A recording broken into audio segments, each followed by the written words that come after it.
like this morning. How's it going, guys? Welcome to the Gospel of Two Wheels, where the coffee's hot, the bikes are fast, and hopefully your comments are absolutely ridiculous. We are here with our dear friend, Brian Pierce. Now, Brian, actually, I was going to ask you this earlier. I see people call you Woody on your thing. It's called Brian. What do you want to be called? I don't even know. It goes back and forth. So Woody is a nickname that's carried through from high school. Okay. And when before we had Facebooks and things like that, Yeah. you had forums, and so we had little names. And mine's always been Woody B. Pierce. Like if you see me on Instagram, that's it, Woody B. Pierce. Right. And so that then followed through. That followed me into Texas, which is where I got into the picking up dirt bike riding again and everything. And so I've been Woody for all the riding buddies that I started coming up with in Texas. Gotcha. But then it's like, and so I kind of was like, I want to be Woody with seat time. Gotcha. Like and so that way it's almost a character. Gotcha. It's like, so it's like like you. yeah. And so like, I am Woody. It's not like I made this up or anything like that. Right. I've been that since I was 14 years old. Nice. But in the long run, yeah, if you want to call me Woody, call me Woody. If you want to call me Brian, hey, you. I'm looking at my parents have called me everything. So at that point, whatever, I pretty much will just turn my head. Sweet. So Brian is here from McKinney, Texas, which is where Just north of Dallas. Okay, just north of Dallas.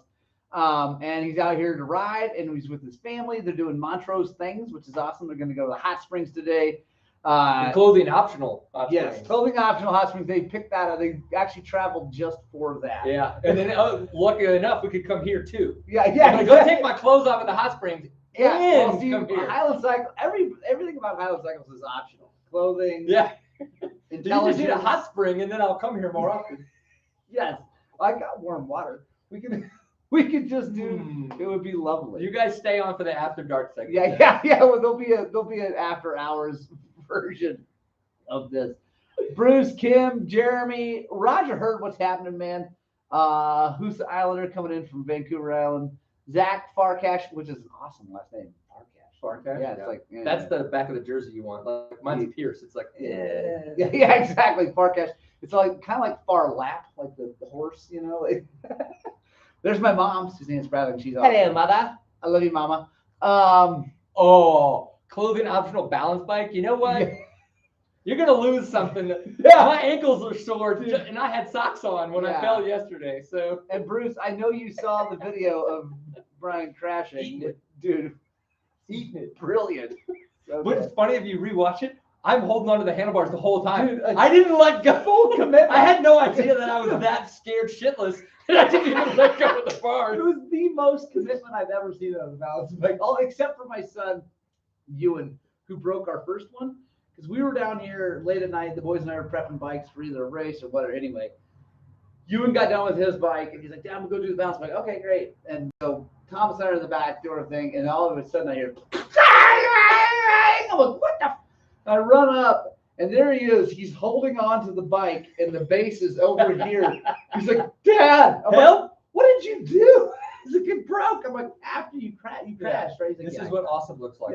Yeah. This is what full commitment looks like. TJ, it's good to see you, man.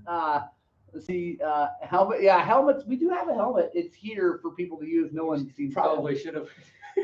We need to hang it on the handlebars, so there's like you are consciously not putting it on to get on the balance bike.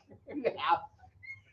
That and boots. Boots wouldn't be a bad idea because you can like The ankle rub is serious. It's rough. Super tough. So Brian owns a YouTube channel, 2 YouTube channels, one called Seat Time Clips and one called Seat Time. You can find him in all the socials, under Seat Time, Instagram, Facebook, all the things.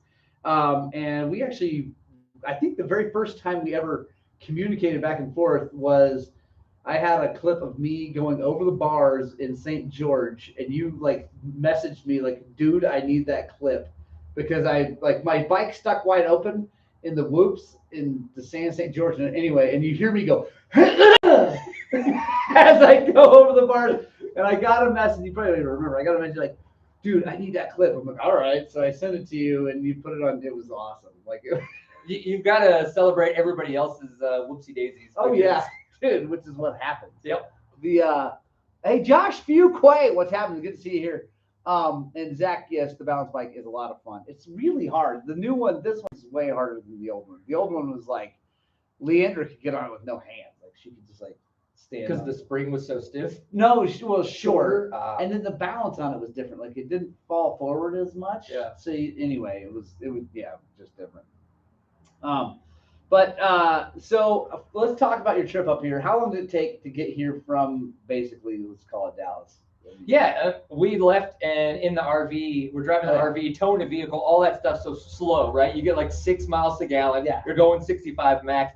And we went to Santa Fe. It took us about 12 and a half hours. Stayed in Santa Fe for a couple of days. Meow Wolf's now back open. Had to check that out with the kids and everything. Yeah. That is insane. Nice. Like there's one in Denver now. Because they're expanding. I mean, they're corporatizing the idea of artistry.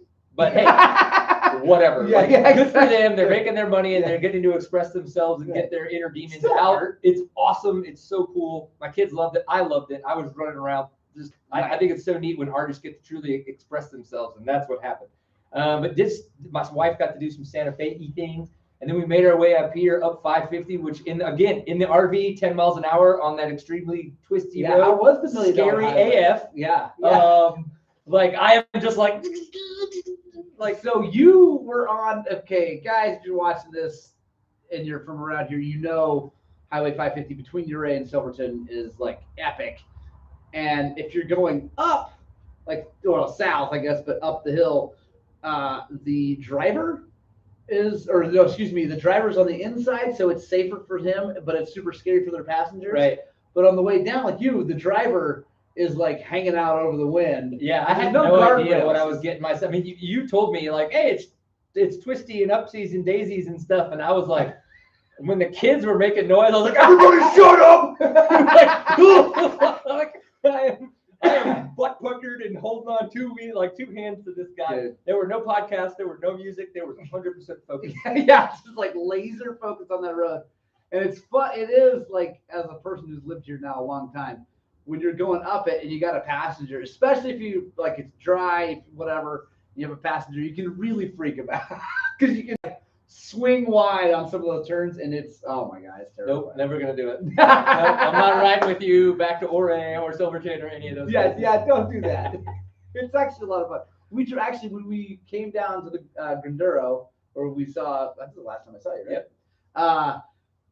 Yep. Ewan and I drove out of here in a driving snowstorm on that road, and it was so sketchy. There's a dude from Texas actually with a truck and trailer. He clearly didn't have it in four-wheel drive. I don't know if it had four-wheel drive or not, but like he's going up. So this is crazy. So we're leaving Uray. It's snowing like crazy. We're trying to get out and over and into somewhere warmer. Not snow. And it's nighttime, by the way, also.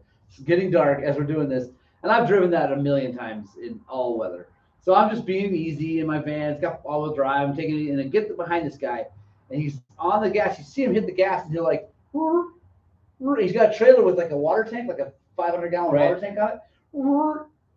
And so then he starts freaking out. So then he starts driving on the left side of the road, like oncoming traffic, left side of the road, because he's so scared of the right, so terrified of the right. I'm like, dude, I got to go around. And he's going so slow. So he kind of moves over. I try to go left. He pulls in front of me because he's terrified. So I end up passing him on the right. Going up that road. Nope. At like no. It was so freaking. Absolutely. I would just be in the passenger seat, like screaming, like, don't do it. It was so scary. It was so scary. Tuesday the 4th. Oh, Roger, that's right. You're bringing me another YZ125. Thank you, Roger. I'm so excited. So Roger, another YZ125. Yeah, that'll be 3. That's amazing. So You're Roger, a good man. Yeah, Roger gave us. That's a different. So Roger gave us. Oh, it's a 144 that my older boy is riding. That is like the fastest 125 I've ever ridden. It was his. Roger, was that your last national bike? Roger has won some national hare and hounds overall back in the day. Well, Roger, you're better than me. Yeah, yes, he is. And he won the Baja 1000 on 125 in the 125 class back in the day. Anyway, he's a dear friend. Ooh, I'm Woodland Park. I gotta figure that out. Yeah. Well, at least look it up. I know we're thinking about, just quick. Yeah. We're staying in Montrose. I found the River Bend RV Park. So if you guys haven't been here and you're thinking of coming, super cool place. I mean, literally, it's called that because it's on the River Bend. Pronounce the river for me. It's the Uncompahgre. That I'm not going to get that right.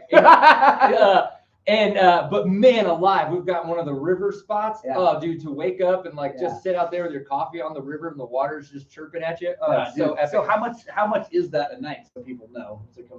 Dude, here's the thing. I mean, it's full hookups. It's full hook. I mean, It's on the river. it's easy. It's over 100, but I don't remember because it's just like you're like, well, I'm booking a bunch of nights. We're gonna be there. That's where we're gonna stay. Like, so it's kind of one of those things that we just did it. Yeah, but that's, I mean, So cool place, and it's been neat to walk around the town. We're hoping to go back through like Ouray and Pagosa Springs on the way back, and maybe stay at Pagosa Springs, and then from there we'll have about 2 days to get home. Yeah. So we're gonna kind of try to just get there and everything, and then I'm supposed to be back at work online on next Wednesday. Pagosa Springs is rad. Have you ever been there? We've been there 2 years ago when we came to Durango.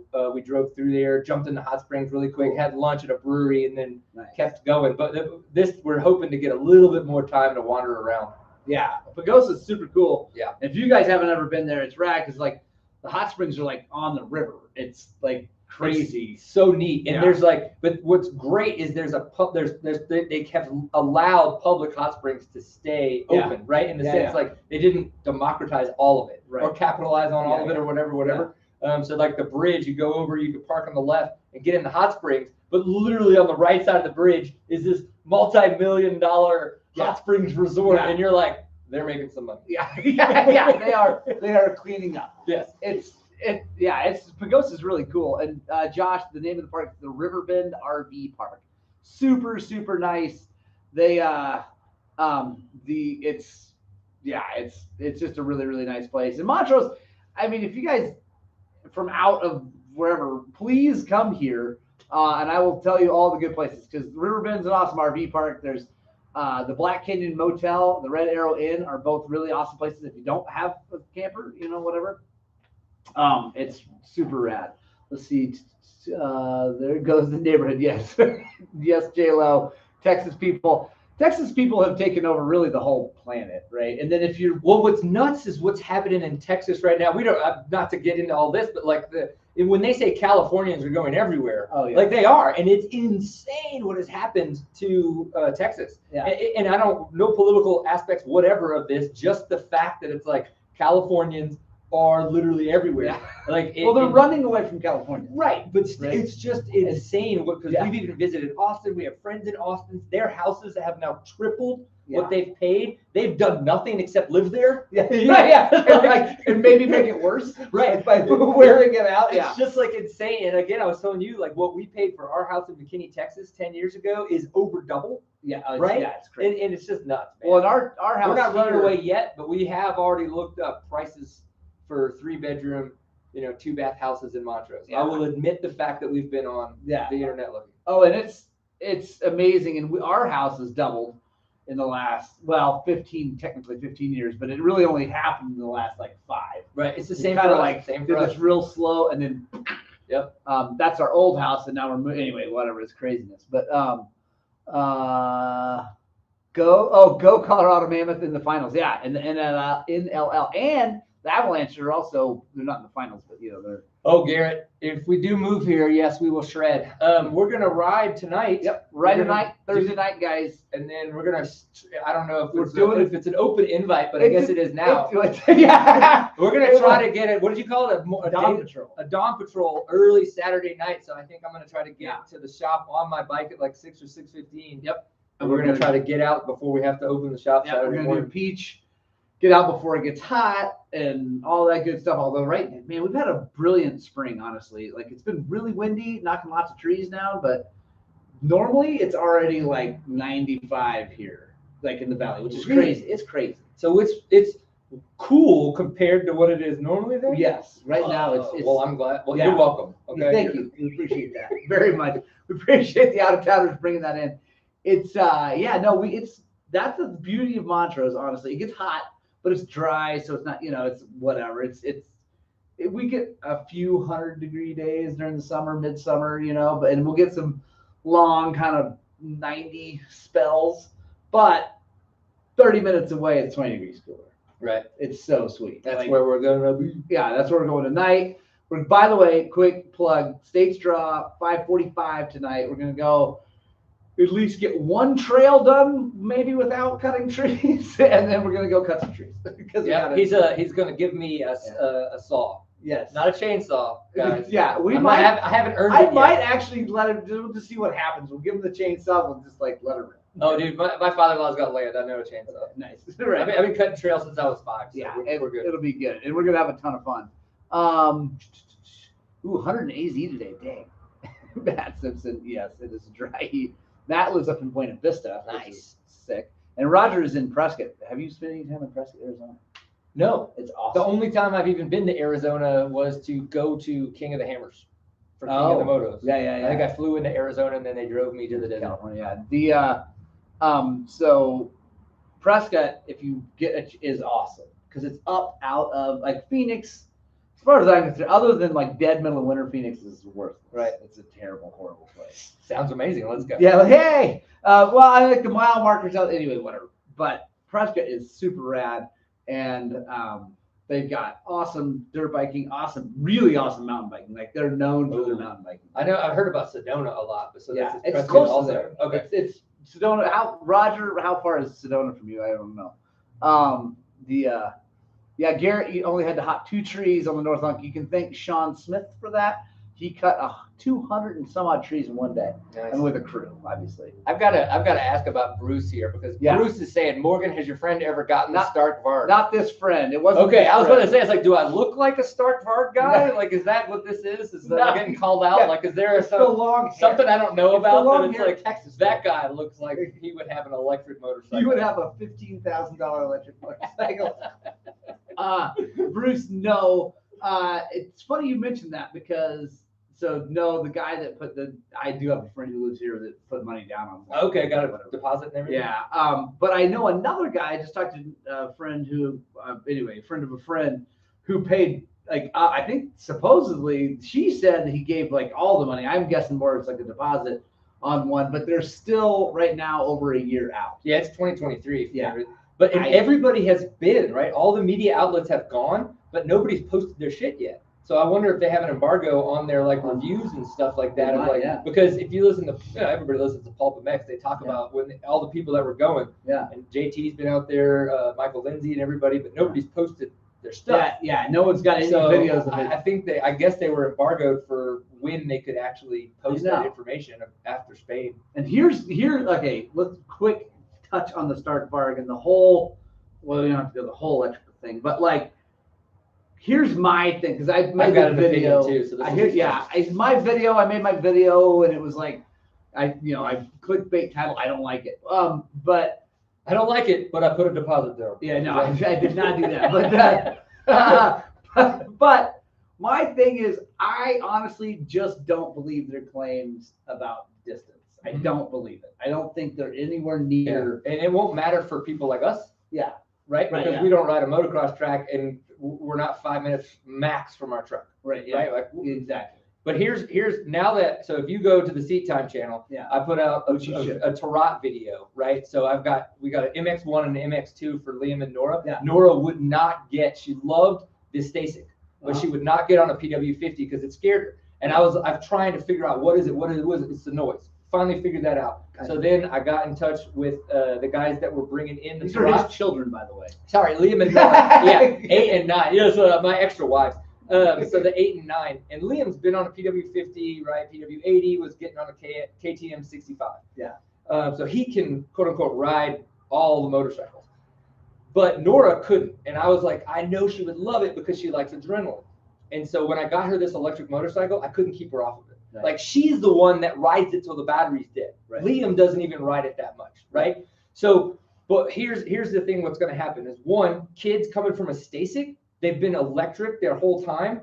Parents that don't know dirt bikes, that don't know how to work on engines, that have electric mowers and have electric weed eaters, like they're gonna want to buy the next electric whatever that is. And that's why you already see KTM doing what they're doing, right? Like their whole junior supercross program is now on their electric mini bikes. Right. So you're going to see a 65 from them probably in the next 2 to 3 years, because those kids that are on those electric 50s, they need that next bike. Right. And their parents are probably already saving for the umpteen thousands of dollars they're going to wind up charging. Yeah. But so I think it's going to introduce it's going to help get kids that are afraid of gas-powered motorcycles. But what the more interesting fact is there is the millennials that are now parents, they've never touched a combustion engine. Right. They don't know what a and they're spark plug scared to is. shit of them. Yeah. Right. So what's going to happen is they're going to be excited to get this new technology, to get their kids on this new technology, which we know is not new. It's been around forever. But whatever. And that is what's going to bring up a whole new generation of riders on electric motorcycles. And they will eventually, when they have their own money, they'll go buy a garage sale 125 or 250 two-stroke. Because again, they're like, I want to learn. What's this nostalgia? This this vintage thing. What are these guys talking about carbureting? And then again, but that's what the Stark Varg is on the other side of it. It's just what Alta should have been, but they ran their company like a startup. And when you don't know the power sports industry, no one makes quick changes in this industry. And so you can't run your company like a startup, because you're just pissing money away, hoping somebody's going to buy you. Right. And they almost saw it, but then Harley Davidson, again, being a power sports industry, they were smart enough to realize, wait, they're about to go out of business. Why would we buy them? We'll let them go out of business, and then we'll just buy all the shit we want from them so they can make some money back. And that's exactly what they did. The Stark Varg is opposite. They're coming at it like Tesla did early on. They're like, we're going to put out a performance electric dirt bike at a high premium. We know how many we need to sell, so then we can go to our next stage. Kind of a thing. And that's what Tesla did, and that's where Tesla's gotten themselves to where they're at, because they just sold this really awesome idea of a super fast electric, in this case, vehicle, but still like dirt bike. And it's gonna work. It's gonna be cool. I'm not shitting on it because I want to ride one now that I've seen what my kids have had fun doing on them and stuff like that. We ride them to the park, through the neighborhood, and everybody it could bring back city run motocross parks. Oh yeah. Well, and that was because my kids started on Ossets. And that was long. I apologize. That's okay. That was good.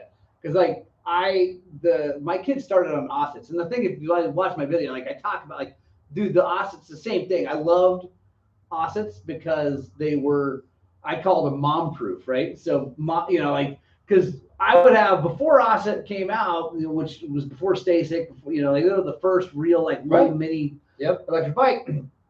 You had kids on 50s, 4-stroke 50s, or more 4-stroke 50s way back, and they would tip over, flood the car, foul the spark plug, run motor oil in the air box because the CRFs anyway, and then mom, because dad was working, mom's like, oh, let the kid go ride, around the park or whatever, their yard, and then they're done, right? Because they don't know how to change the spark plug, they don't know what's going on, right? The bike just won't start now. And I'm not saying my wife actually knows more about motors than I do, but so it's not all wives, but I'm just saying it was a thing. It was awesome because mom could take the kid out, turn the key on, let them have fun till the thing ran out of batteries. Put it in the van, in the front seat, whatever, didn't matter. It was awesome. And I loved that about that. I really, really liked it. And I watched kids, same thing, start at 3 years old, like they are on the Stasics, or 2, now, and be able to get into it early. And then, my kids now, they're hilarious. They're so like me. They're like, 2 strokes are the only thing. And all right, they get all fired up. And it's awesome. But they started on those little electric bikes, and it was awesome. It was so good. We rode it. My kid at 8 years old was riding all the way through town, down. I mean, it was nuts. I was on a bicycle, and he was, and no one says a word, right? Because it doesn't make any sound. So it was awesome, and I really like that about the Stark Varg. My biggest complaint was that they should have just left out in their little video the 6.5 hours of trail riding. I'm like, don't say that. Just don't say that, because we all know that's not going to be real. Just stick with the because I love the idea. Well, in Europe, all the a lot of motocross tracks are going away, right? Because they make too much noise, and of course they can make a lot more money selling them as houses, whatever. But they're loud, it's annoying people, whatever. So it's gonna be awesome to have you could have a motocross track next to a housing development, and no one's gonna say anything. I mean, I think that's gonna be sweet, really sweet. I rode an Alta. We have a customer who's got all the money on earth, and he buys whatever. He had a Quancha. Remember those things? Holy crap! Yeah. Yeah, he had a Quancha first, and then he got his Alta, and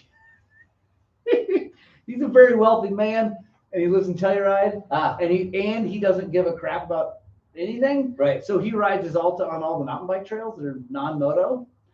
And and I'm like, that's ballsy. And he's like, the people are so stupid, they don't say anything because it doesn't make sound. So I'll go by them and I'll wave, and they wave at me. They almost on think it's an electric. a like 60 horsepower dirt bike, spinning the tire, whatever. But he's like, it's awesome because they just don't do, whatever. And when the Free Ride E came out, I wanted one of those. Yeah. Because I wanted a sneaky bike. Yep. To go do sneaky things.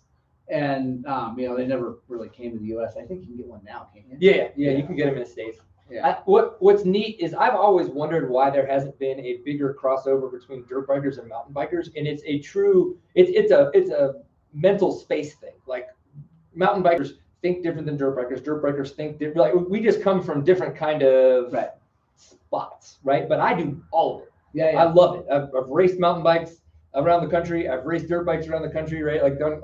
And that's what I think what's going to happen now that we're seeing the e-mountain bikes. Yeah. And you're starting to see power sports companies distribute like Intense and stuff like that. You're starting to Yamaha now has an e-mountain bike.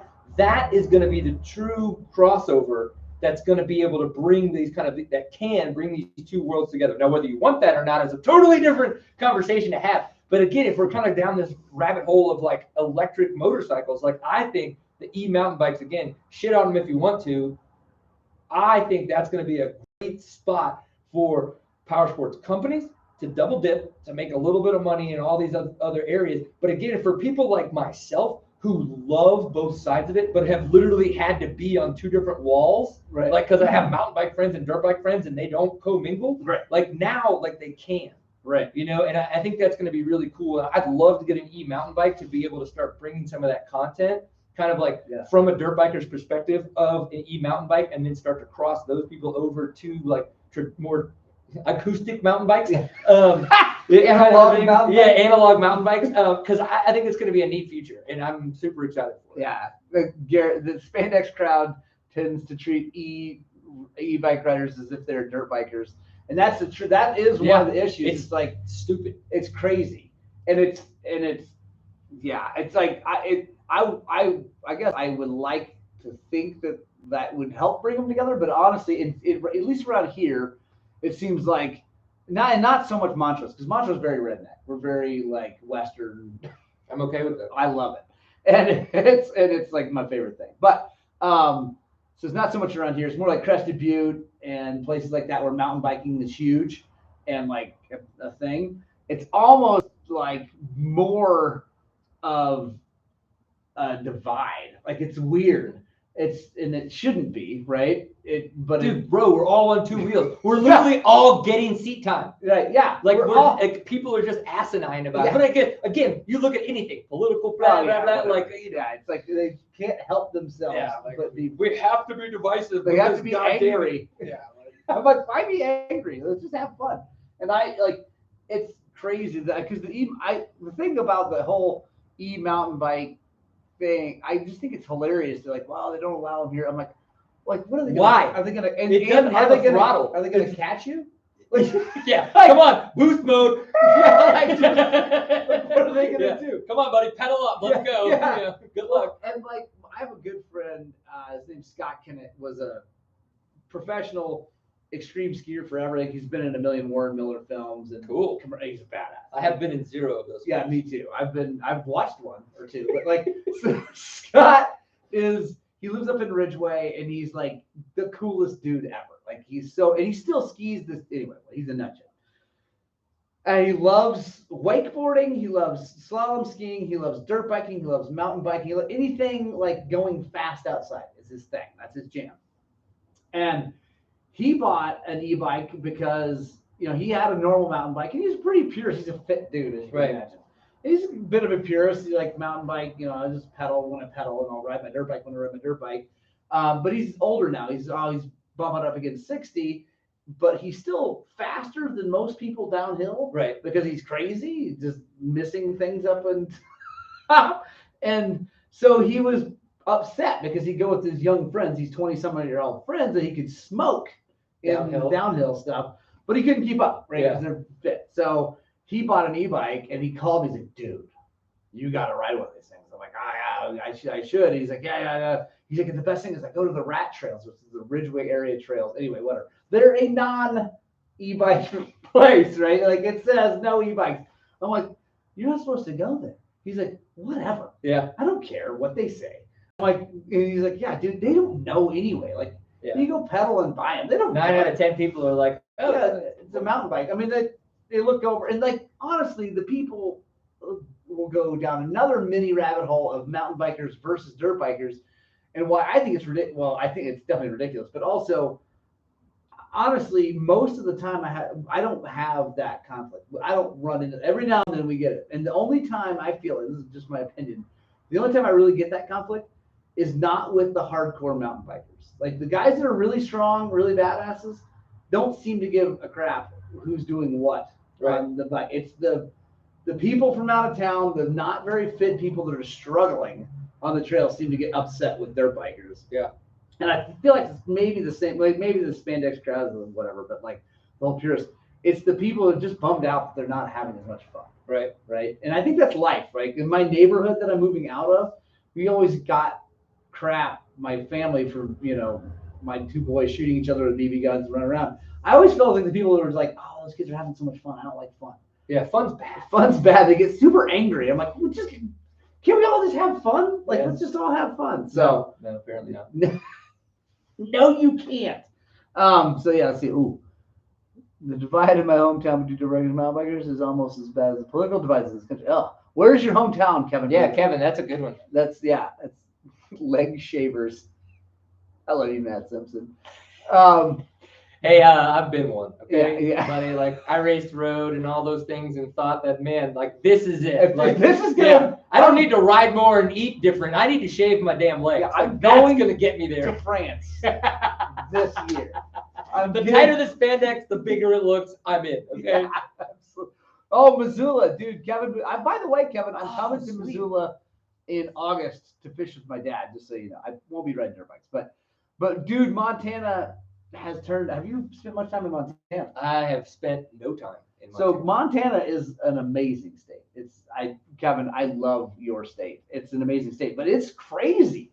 You would think that being that far north and west, it would be kind of the wild, wild west and be like kind of just do what you got to do and everybody libertarian, leave each other alone. Like, it's not like that, is it, Kevin? It's funky. It's a weird place that has, it's nuts. It's unfortunate because I have a good friend who's from here that lives up there. He lives in Bozeman, but a lot of very, very, very, very wealthy people are buying up as much as Montana as they can and closing people out. It's weird. Huh. Kevin, do you agree with me? They realize it's the next state, and so they're trying to get in there to usurp it. Yeah, I guess. They're just like coming in and like just it's nuts. Yeah, that sucks because that's what Texas feels like. That we've talked about this a little bit. Like one of the things that I love here is you can come and like you see dudes packing up in their garage and zipping on the road on the highway and jumping off to whatever trail system they want to go ride. Right? Yeah. You cannot do that in Texas. Like everything is private. Yeah. You know what I mean? Like, and if I am a dirt biker with a license plate, all the things on the road, like I'm still looked at as a crazy person. Right. You know what I mean? Yeah. And so it sounds like what I've seen in Montana is you could do that. But again, to your point, like if they're all buying up this kind of stuff to privatize and to like own it opposed to allow public access to things, like you can't do that anymore. And that would suck. It's changing fast. And Kevin agreed. Bose Angeles. Yeah. Bozeman Bozeman's beautiful. Oh, same with Idaho. Boo. Yeah. Idaho. The good thing about Idaho, there's enough crazy people, like separatists up in the northern part, like they're helping keep it a little bit more fun. Nice. Idaho. So there's a guy, Adam. His name's Adam Dick, but he's a great dude. Don't hold his name against him. He owns Damata, and he makes like small riding pouches and things like that. Like if you've got any of the organizational stuff from Moto Minded, he's the one who's actually making those. Okay. Cool. So the reason why I bring it up is there's a good chance he is working on a product for Seat Time. So Seat Time, besides some merch kind of stuff, like Seat Time is going to try to bring its first product to market. Nice. And he is the one who's kind of doing the design work for it. So if you're in the need, maybe go check out Damata. But again, the reason I might make it to Idaho, like if this comes to fruition, I want to go up there and ride with him on mountain bikes and stuff and shoot a piece with him to kind of like talk about, you know, the behind the scenes stuff of what it took to design and bring this thing to market. Cool. So I'm hoping to get, because I rode Idaho the only time, 2012, the Idaho City 100, which is happening this weekend, right? Yeah. I was trying to make it there for the 10-year anniversary of that, but a stupid idiot screwed up the times. But I'm hoping to make it back to Idaho. So I'll drag a mountain bike at least up there and then probably rent a dirt bike if I can make it up there. Where is he in? I'm trying to remember. He's got it on his thing, like all of his marketing and stuff like that, because he's very proud that he's, you know, a local dude making his own stuff, supporting himself and his family in Idaho. And now I can't remember exactly. I think it's an R word, but I can't remember for sure. Yeah, whatever. We have now been 2 years in a row. I don't think I'm going to make it this year because of the new house and the craziness, but it still might happen. But we should, if we can, we should figure it out, because I could bring a bike and we could meet in Idaho. Yeah. And you could ride mountain bikes, and that's my whole thing. I love mountain biking, I love dirt biking, I love all of it, right? And that's kind of my goal, is to get to a point where we can keep traveling as a family when we do this stuff. And it's like, where can I go meet crazy people to take me around and ride dirt bikes? Like, I can trust an OnX off-road, but you are like, no, like, and even if it's a service, it's like, it's worth it to be like, I want to do this all day, I want to ride these kinds of things, like, go. You know what I mean? Like, kind of, and it's the same thing with mountain bikes. Like, I did that in Durango. I just paid somebody. I was like, take me to the cool shit, because my family, I got 4 hours. Like, where can I go? Show me the cool shit quickly. You know, get me there now. And so if we could do that in Montana, we could do it in Idaho. Like, let's do it. Let's do it. I'm in, because Idaho, it's a beautiful place. And we have another good friend, this guy Shawn Smith, who lives in Cedar Edge, which is just that way a little ways. Anyway, he lives in his camper truck, slide-in camper, like real nice rig. He really lives in that, but he owns a home in Cedar Edge. He works online. I'm not exactly sure what he does, but if he's got a cell signal, he can work. And so he goes to Idaho for like 2.5, 3 months every year. He just got there and cuts trail. Nice. And then does the big Idaho, grit one. Oh yeah, I was looking at that. Like, he's like just in. So he helped me out the first time we went there. He wasn't there, but he like came in here and like hand drew maps of like, you go here, you go here, you go here. I'm like, okay. So we went. It was awesome. Wow. It was like having a guide without him actually being there, but it was so good.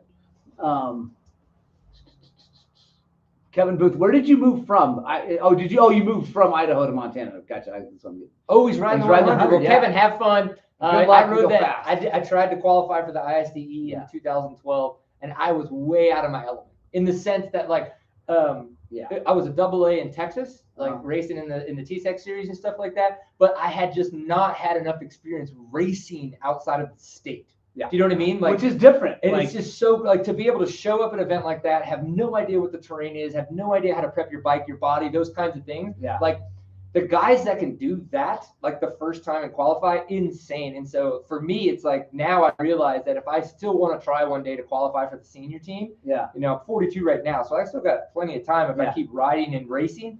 It's like, okay, I got to go there for like a recon year, and really get my head wrapped around everything that's going to happen there, so that I can come in and, again, give my best effort. I don't know, because the thing is, it's like, sometimes you don't always need to be the fastest. Sometimes you just need to be the most prepared. Right. And I was not. No. Very far from. I did the same thing in. It was probably 10 or 11. It was what was it? It was some anniversary. Anyway, whatever. And I went up, entered LOI, and got clown hammered. Like, you can't believe. I mean, it was like, what the? I crashed out of it, like, towards the end of day one, because I was trying to go so fast, and I was out of hand. I was completely out of control, and it's the same thing. And like, I'm like, no. I think it's going to be different too now, because now that they're doing the sprint enduro formats for all the qualifications, which makes more sense for the format of the ISDE, of the International 6-Day Enduro. It's just that, again, that's one of those things where it's like, if 2 years from now is my goal, I need to one, make it to those qualifiers to figure out that terrain, but two, start riding motocross. Like that's just it. Like, I need to go chase the tail of guys that are racing motocross, because I need to truly learn how to just hold it open.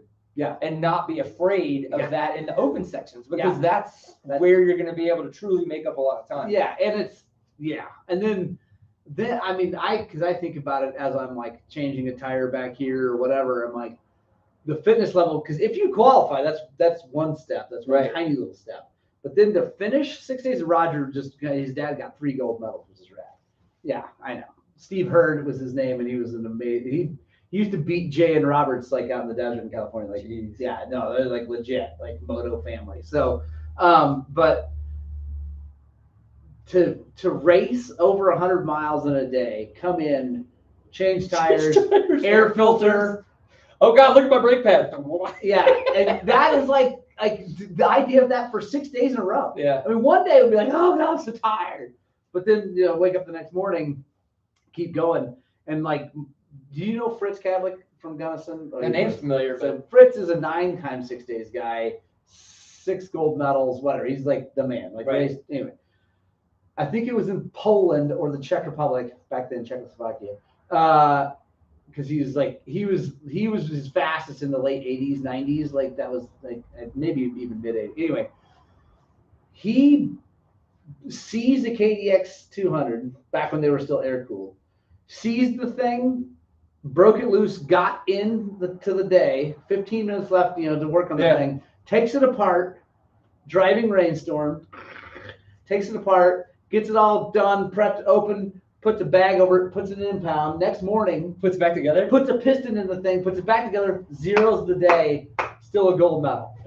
That's amazing. Yeah, like, you can't do that today. No. TPI and carburetor. Yeah, so blah, blah, blah. Yeah, so that right there is one more argument for keeping bikes a little more simple. Yeah, because you can't do that. Oh hell no, not the 4-strokes.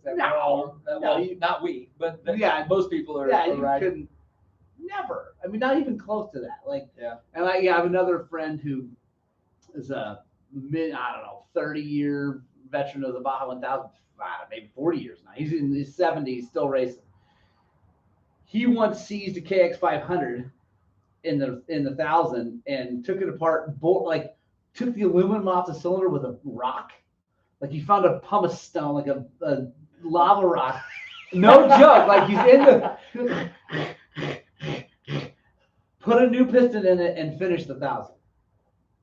He just happened to have a new piston in his. No, he found one in a pit. He made it to a pit. Okay. And he made it to a pit. And like you know what? I feel like today is a piston and rings kind of day. I'm just kidding. No, he got to a pit and was like, does anybody have a 500 piston? Anybody have yeah, here he goes. Back when there's the race, catalyst to race, so they're around.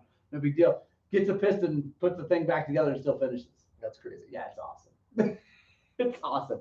Let's see. 2012, the DIRTBIKES Academy. Now I see. No, nice. Did well.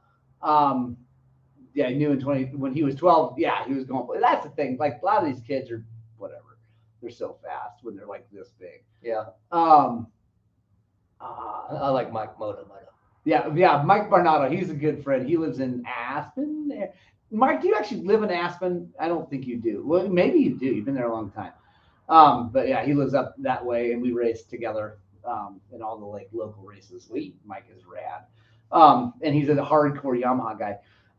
So we're a little over time, but real quick, Brian, what bike do you ride, and what do you think about it? I know the answer to this, but I've got a 2018 Circo 300 SER, and I've had it since late 2017.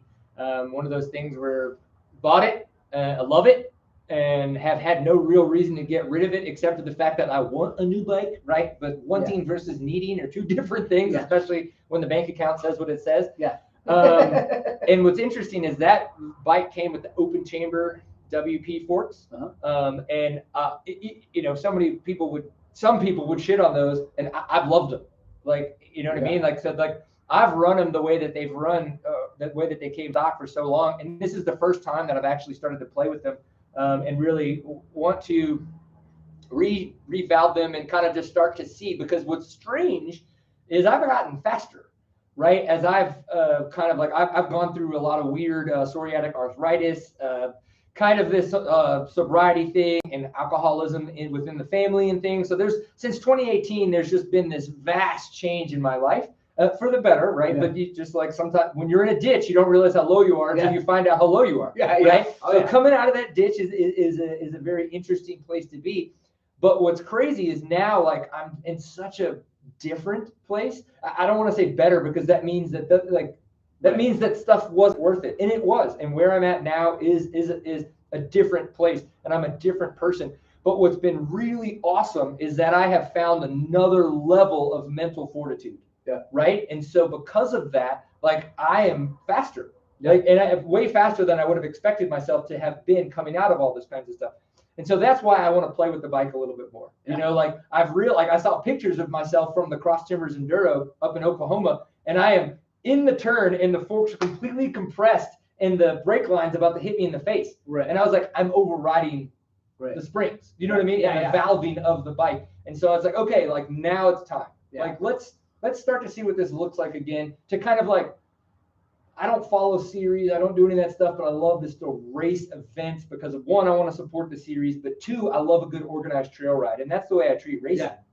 And so it's going to be interesting to kind of get back into that, start to play with the bike. I do want to get a new motorcycle. I like those sports, by the way. Yeah. I have had no issues with them. I just think that there's so much new technology that people get lost in that. And I get it. Oh, you know what I mean? Like, I think KTM. I mean, I ride. We all know I ride. I got two of them, right? And I love the two that I have.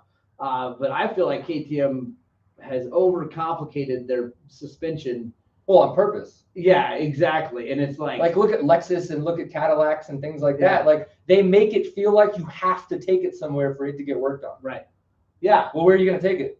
Whoop. Yeah. The place you bought it from. Yeah. Right. Like, and so it's like that. That's why you see the WP service centers like blowing up, and they've got the factory service centers now and stuff like that. Like, they're creating that car. And especially with now we got Gas, we've got Husky, we got KTM, all under the same umbrella. Yeah. Like, they truly are creating that shared platform mentality. Yeah. Within the dirt bike area. Now, I got nothing wrong with that. It's a business, good for them. They're running it the way they want to run it. Right. It's just that's what they're seeing, and that's what they're creating. Yeah, and it's because I'm the same way. I've actually gotten a lot faster. I'm much faster now. I'm 46 than I was when I was 36. Right. Part of that's because I didn't start riding until I was 26, but so I'm just getting more time and better, whatever.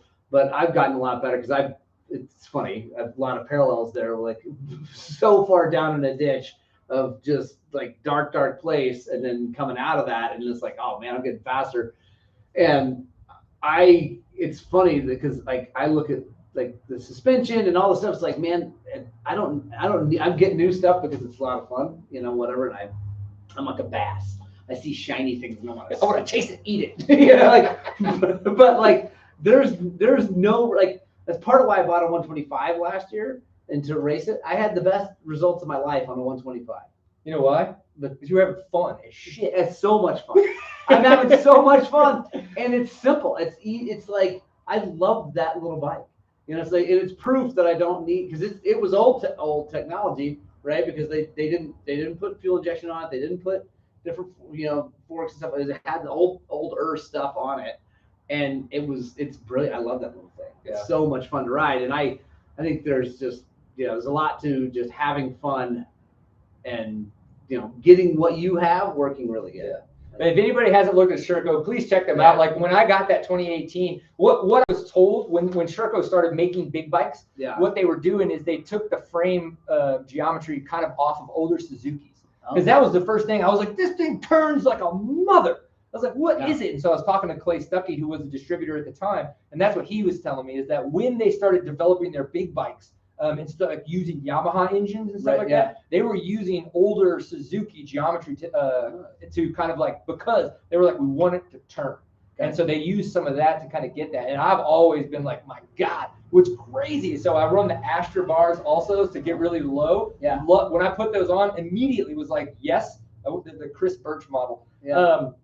I love that. And what's nuts is I went to the Grinduro. My dog bone link on the thing seized because mechanic over here, And a lot of maintenance there. And so I jumped on a KTM and rode that thing. It was like I was on a chopper. Yeah. Like, so not only was it like high, but then it had high bars and all this stuff. And it's like, I was just like, I cannot ride this thing. And I was like, I want my Circo back. I want my Astra handlebars.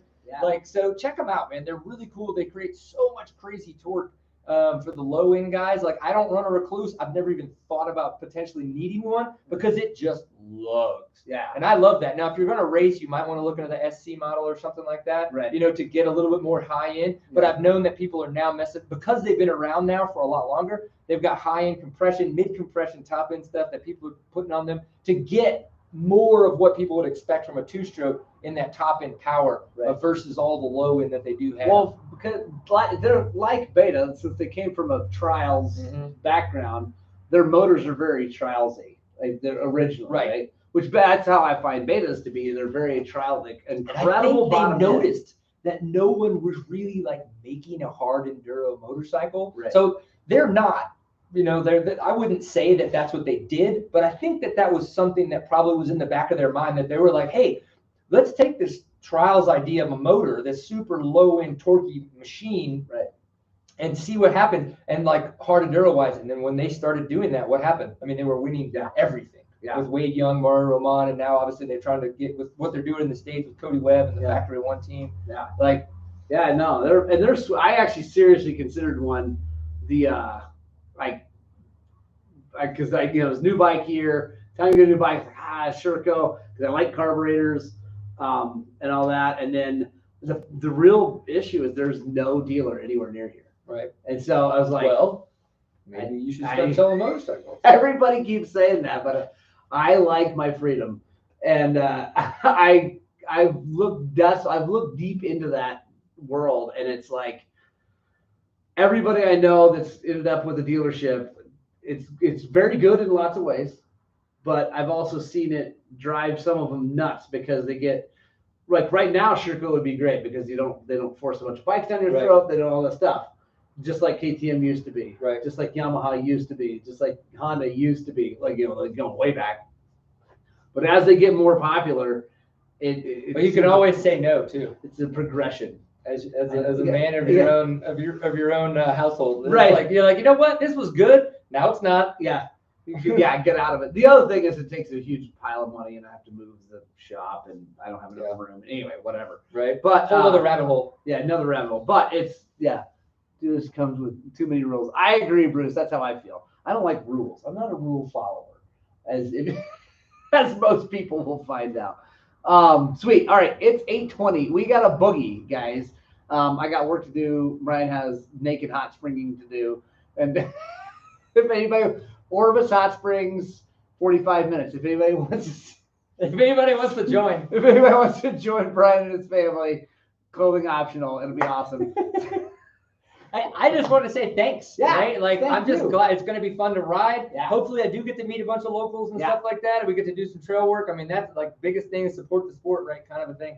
If you guys think that I'm entertaining at all, please check out the Seat Time YouTube channel. It's almost to 1,000 subscribers. The new channel. When it hits 1,000 subscribers, I'm going to tell the story of why the old channel kind of like is what it is and what happened to it and why I started a new channel.